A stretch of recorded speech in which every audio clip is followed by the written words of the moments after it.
me a god. They call me a god. They call me a god. They call me a god. Let's go.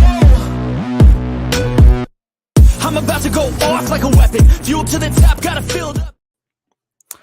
Okay, what's going on, everybody, and welcome back to another edition of the Juggernaut Show.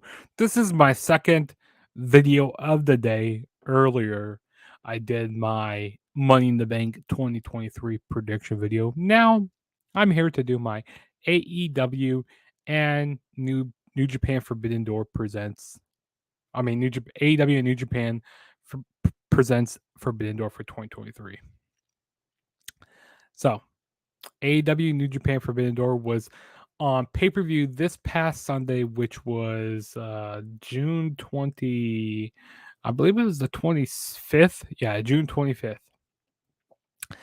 And boy, oh boy, it was a very good show overall. I really enjoyed it. I mean, there were a few matches that kind of weren't the greatest. I mean, they were good, but like they didn't exceed my expectations. But overall, I mean, this whole show was pretty good to great, in my opinion. And before we get started with this review, if this is your first time ever checking out my channel, hit that subscribe button.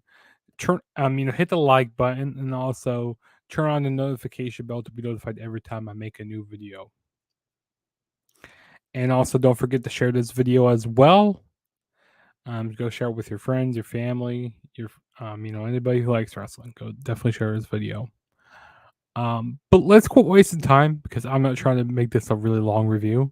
So let's quit wasting time and let's get started with this review. So the first match that kicked off the night. So we're not going to talk about the 0 hour because I did watch the 0 hour, but it's not really worth talking about. I mean, there's really one match that's kind of worth talking about, which is Zoe Starks and did I say Zoe Starks? I mean Billy Starks and Athena in the Owen Hart Cup tournament. I mean, that was cool seeing Billy Starks on an AEW pay-per-view. I mean, yeah, it was on the pre-show, but it was still pretty cool seeing her. I actually gotta go back and check out that match again because I am a big fan of Billy Starks. But yeah, let's talk about the regular card here. So the first match that kicked off the show was we had the AEW Championship on the line. We had MJF defending the title against Hiroshi Tanahashi. Now, on the Dynamite before this, MJF was saying, "Hey, he didn't want to be waiting around backstage the whole night. He didn't want to watch all these indie, he calls them indie wrestlers. He didn't want to be watching these New Japan indie guys, wrestling throughout the night. He just wanted to get the match done. He didn't want to wait till the main event. He wanted to get the match done and get the hell out of the building and get out of Toronto." Because he, like I said, he didn't want to watch those matches. So, MJF really playing up that character, playing up that heel was a great thing. It's kind of like the whole Brock Lesnar situation. Because, like, if Brock Lesnar isn't last, he's going off first and he's going to get out of there. And that's kind of the same way with MJF. So I really like what he was doing here, really, with the heel that MJF is, And also he put out a tweet. He said that he was going to beat Hiroshi Tanahashi by a certain time, but the match was still going on when the tweet got sent out. So I thought that was hilarious. But overall about the match, I thought the match was fine. Hiroshi Tanahashi, he didn't look, he looked better than he did on AEW Collision against Swerve Strickland. He looked a lot better in this match here. But still, Hiroshi Tanahashi, it was hard. I feel like, he's getting up there in age. It's hard for him to move around and stuff. Especially, when he gets on the top rope, and the ropes or the turnbuckles are a lot different here in AEW than they are in New Japan. So, Hiroshi Tanahashi, isn't, used to that. That's what they were saying on commentary. MJF, he was doing some really good selling in this match. He's a really good seller, and also playing up to the crowd, when they were booing him and all that. I thought that was hilarious. But, and there was one point where MJF, he went to go grab his title belt, and tried to hit Hiroshi Tanahashi with it, but the referee took the title, and MJF ended up pulling out the dynamite diamond ring, hitting Hiroshi Tanahashi with it, and pinning him to still be the AEW champion. So I mean, this wasn't really anything shocking to me. I knew that MJF was going to retain here, and I thought it was a pretty solid match. I thought it was a okay match, what it was. Definitely MJF really helped carry this match, and the match didn't go too long, but because I mean Hiroshi, he just I don't know. I feel like it's time for him to hang it up soon because he just ain't the old Hiroshi Tanahashi that put on those like banger matches in the past few years. Yeah, he's just changing. But yeah, let's move on to the next match, which we had was the so we had the Owen Hart tournament. Owen Hart Foundation tournament match. We had CM Punk going up against Satoshi Kojima, and boy oh boy, CM Punk, him coming out. He was getting rained by a whole bunch of boos and all that. Of course this wasn't in Chicago. This was in Toronto, Canada. I feel like a lot of places are going to be doing this from now on. They're going to be booing CM Punk. It's like you either like CM Punk or you hate CM Punk. It's like you either like him or you hate him. There's no in the middle with CM Punk. But yeah, I mean, this was an okay match once again. I mean, Satoshi Kojima, he has that really old school style of wrestling. I thought like that grandfather type of wrestling there. Like he was doing a lot of chops. He's doing a little bit of strong style here. CM Punk, I mean, he was looking fine. I thought it was a alright wrestle match. I mean, CM Punk really didn't hit the GTS all that great. He hit like Satoshi Kojima like the midsection, so the GTS wasn't all that great. And also, I like how CM Punk was playing to the crowd, like taunting, going out and going outside, when they were booing him, because like he embraces these boos, he embraces them because like in that promo he said, you can either hate him or you can like him, it doesn't matter, and like he's becoming like a John Cena now, but hey, I'm a fan of CM Punk. I like him in the wrestling business is a great thing. But yeah, CM Punk ended up being Satoshi Kojima, which I really wasn't surprised about. And it was okay match. Fine, they did fine wrestling. So yeah, we'll move on to the next match. Okay, this was one of my favorite matches of the night here. So we had the AEW International Championship on the line. We had Orange Cassidy defending the title against Dan Garcia's. Shibata and Zack Sabre Jr. Man, oh man, this was just a fun wrestle match. It was awesome seeing Shibata and Zack Sabre Jr. just fight at it, and then you have Daniel Garcia is doing his like wacky dancing stuff, like him doing that, and Shibata and Zack Sabre Jr. They were just trying to go at it a lot, doing a whole bunch of strong style, throwing a whole bunch of elbows at each other. And then eventually, Orange Cassidy would, get involved in the mix. I thought that was pretty cool. I thought each guy did what they needed to do in this match, and it was great. I like how Zack Sabre Jr. was doing the, whole joint manipulation. He was working on Orange Cassidy's hands and fingers at one point. I really enjoyed that. Daniel Garcia, he was doing his wacky, entertaining dancing. He's going, he's doing all the dancing stuff, which is hilarious to watch. But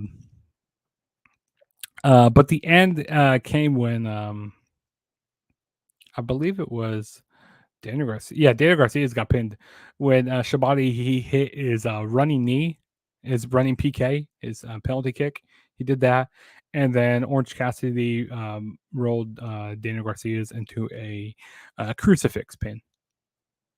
Yeah, was it yeah, it was a crucifix. Yeah.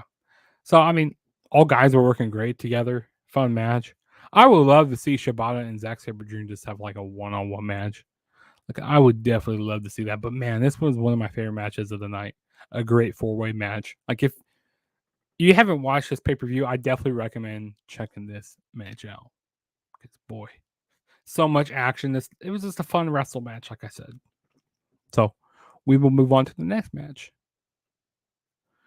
which we had was the IWGP World Heavyweight Championship on the line. We had Jungle Boy going up against the IWGP champion Sonata. And this was another fine match here. I mean, Sonata and Jungle Boy, they actually worked really well together. And also we had Hook in the corner of Jungle Boy here. Sonata ended up winning by winning by a moonsault. There were some pretty nice maneuvers. They did some nice little back and forth action. I mean, it was really nothing too crazy. I mean, we saw some like poison ranas. We saw some pretty nice maneuvers, but it was the aftermath. Yeah, aftermath. What happened with Jungle Boy? So Sonata wins, and we have Hook carrying Jungle Boy backstage. And the next thing you know, bam, Jungle Boy clotheslines Hook. And then now we have a heel Jungle Boy. I heard rumors about Jungle Boy turning heel, but I wasn't sure if they were going to go like fully all the way with it. I wasn't like, and I don't know exactly how he's going to come off as a heel because he just has that presence of being a babyface. I like him better as a babyface, in my opinion, because it's going to be hard to boo him and like doing his like, doing all that singing, waving your hands like that. He's definitely probably going to begin this theme song changed and all that to more of a darker theme. But yeah, Jungle Boy is a heel. And I feel like Jungle Boy needs a mouthpiece. I feel like he needs a mouthpiece, in my opinion. But overall, I thought it was a solid match here. It was definitely a solid match. Nothing too crazy, but like the ending with Jungle Boy turning on Hook. So hopefully on Dynamite tonight, because I'm doing this on a Wednesday. Hopefully on Dynamite tonight, we get some, answers why Jungle Boy turned on Hook. And in commentary, Taz was going, "What the fuck? This happened?" It was crazy. But yeah, I was just surprised that Jungle Boy turned heel here. And then the next match we had was the 10-man tag team match. We had the Blackpool Combat Club, Shota Umino and Tenosuke Takeshita going up against the going up against the Elite, Eddie Kingston and Tomohiro Ishii. I gotta say this about this match. This match kind of went on a little too long. Because like this match got like 20 minutes or so. So it kind of went on a little too long for me. But overall, I thought it was a pretty decent tag team match. I mean, multi-man match. I mean, we had your normal crazy spots. You had the Young Bucks, doing their dives outside the ring. You had, some pretty nice brawling in this match. From the BCC, you had him using a lot of heel tactics in this match. Yeah, some pretty nice.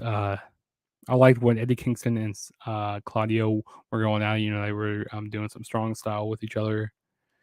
It was nice seeing Tomohiro Ishii and Tenosuke Takeshita. That was some nice stuff that they were doing with each other. And it was a fun match. It was real fun. I really enjoyed it.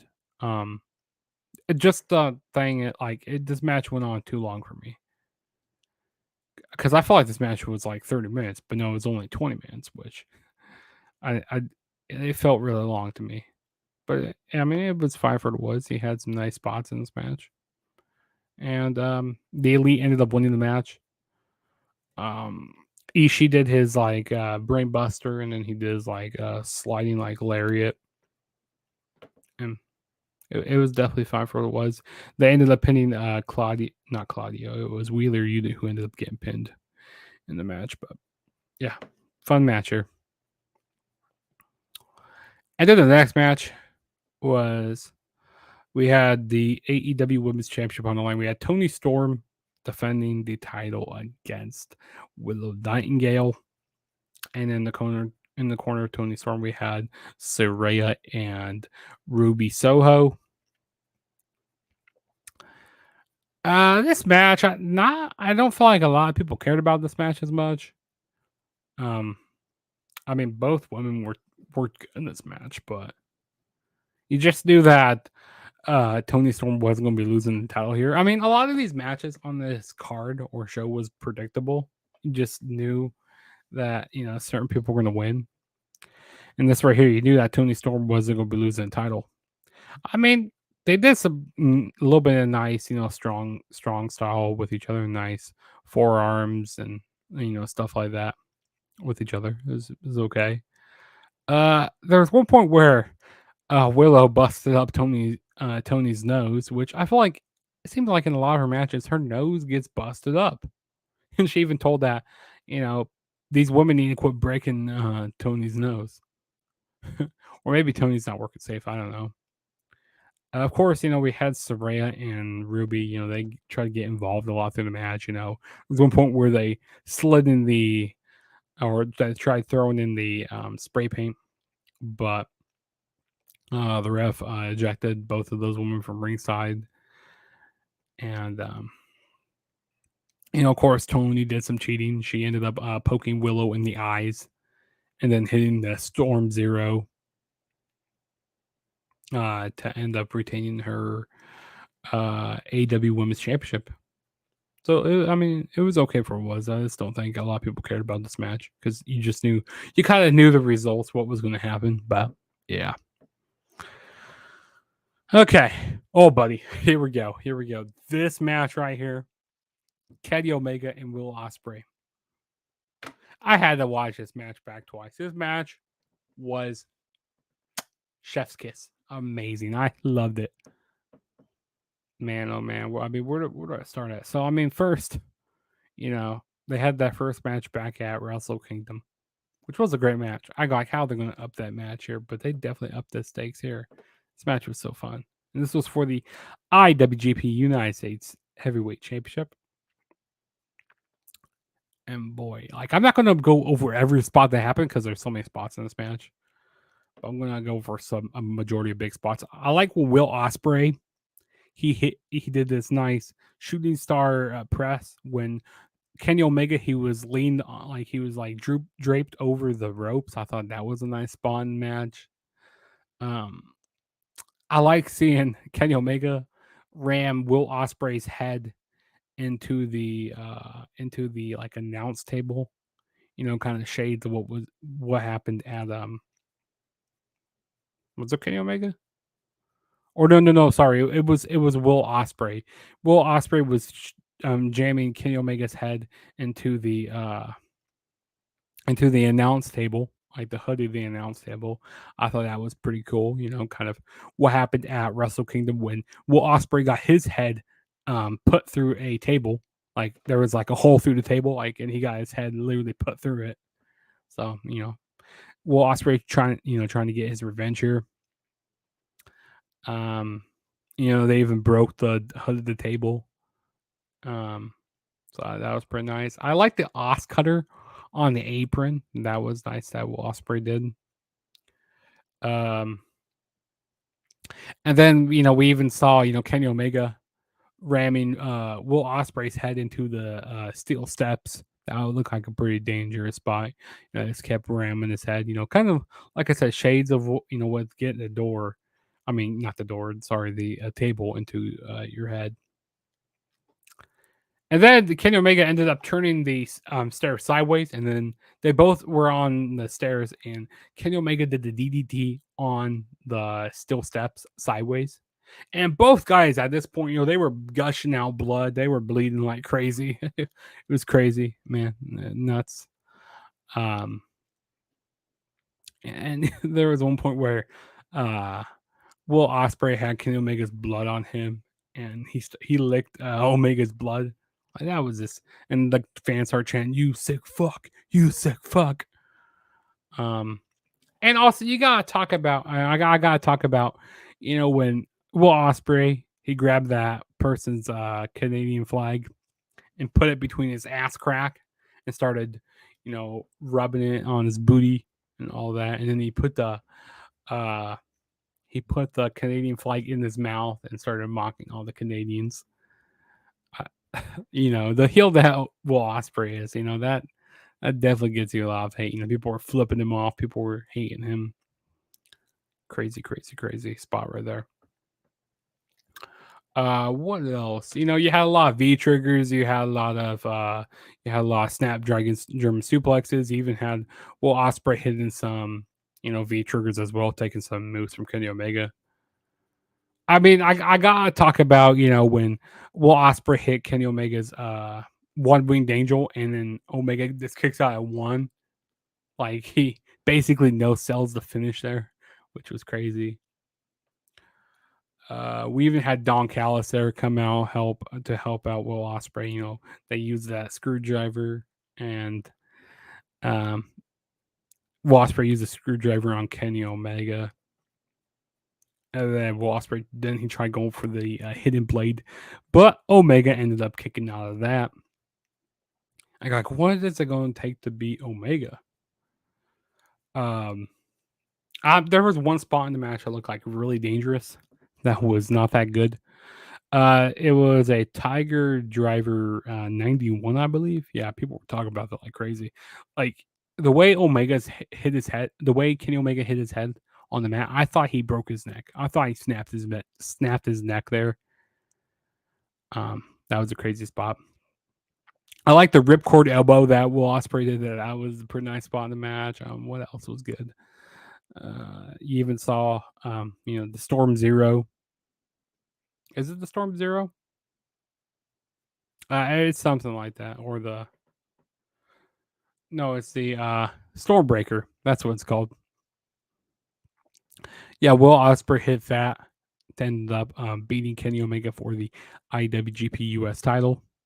Man, crazy match, crazy spots galore. The crowd was going nuts for this match. Got 40 minutes in the match. It was nuts. I mean, this is another match that if you haven't watched Forbidden Door, after you watch this review, go check out Forbidden Door. Go check out this match. This match was amazing. I can't talk about this match enough. You gotta go check it out for yourselves because it was amazing. Both guys were bleeding like crazy. And I wouldn't be surprised if we get a third match between them. Maybe at All In London. Oh man, we get a third match. Maybe put a stipulation on that 2 out of 3 falls. Iron Man match. Something. Put a stipulation on it. God, crazy match. But yeah, awesome. Will Ospreay won the match. Next match we have is we had a was a match between Sting, Darby Allin, and Tetsuya Naito goes up against Chris Jericho, Minoru Suzuki, and Sammy Guevara. Yeah, I gotta say this. This match wasn't it. This match was not it at all. Nobody really got like I don't think anybody was like on the same page in this match. That they didn't know what they want to do. Like there's one point where they wanted to make a traditional, trios match, and then there's one point where they tried brawling, and people didn't connect very well with certain spots. Like there was one point where Sting he added a Scorpion Deathlock on I'm pretty sure it was Jericho, and then Guevara tried going for a cutter off the top rope, but it looks like Sting and it looks like he got a concussion in that spot because like they did not end up connecting very well with that. It just looked really bad. Yeah, there was like really no chemistry in this match. I was not a fan of this match at all. Yeah, this match could have been cut from the card. I mean, it was cool seeing Sting and Darby out there. I mean, that was cool, but Sting, he's just getting old, and like he doesn't react as quickly to things. So I feel like his time is definitely coming up soon, and I feel like we're going to be getting Sting and Chris Jericho maybe in a match at All Out, and I feel like that should be like a retirement match for Sting. To be honest with you, he needs to retire very soon because he's just getting too old for this.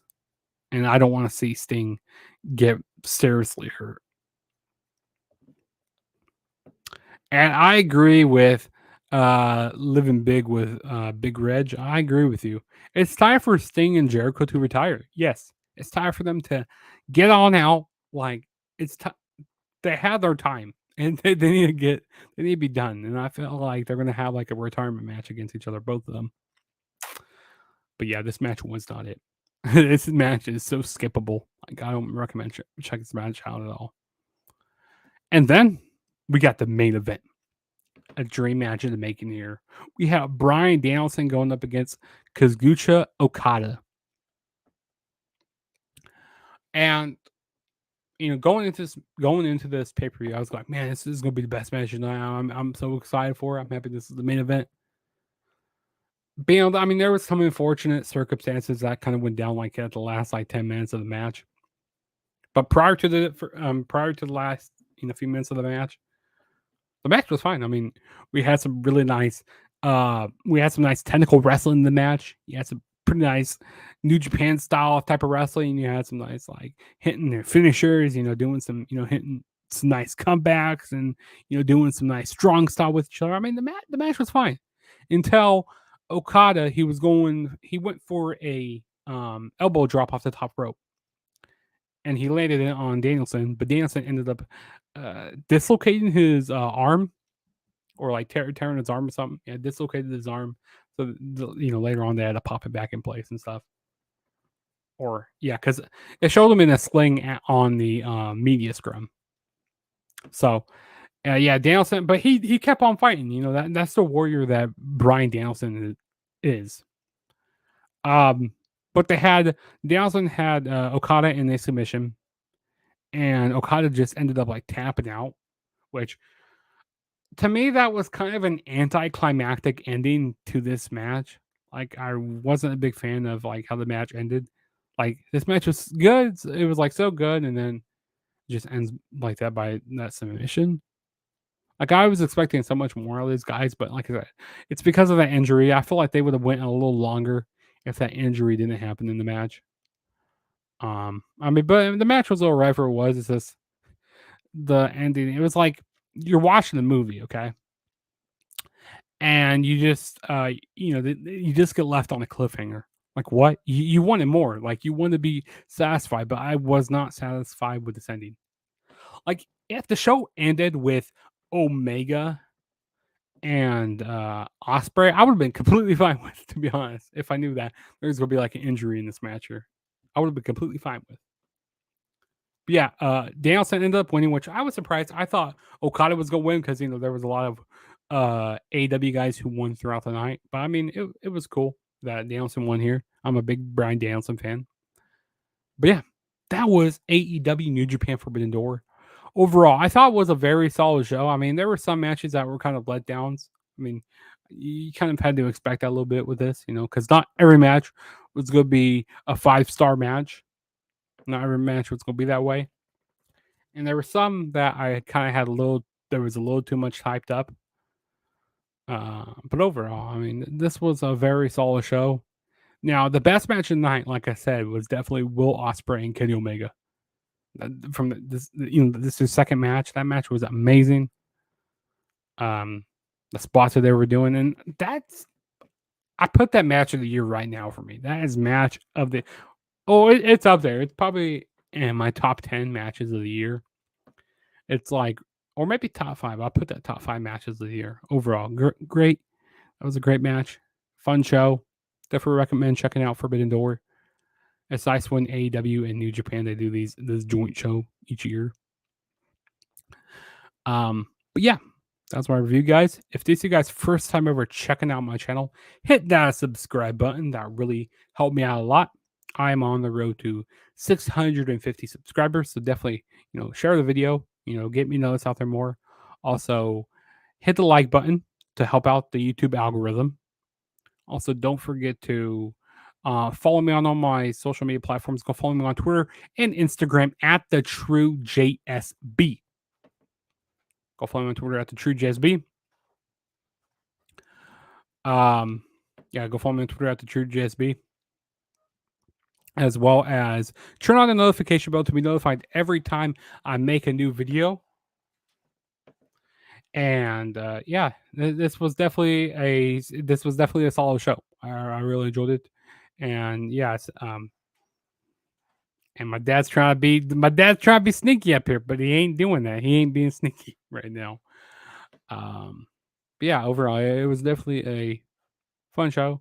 Like I said, subscribe, like, go down in the comments. Tell me what your thoughts of Forbidden Door were. And this is Juggernaut saying peace out, and I will catch you guys in my next video. So, peace out, guys.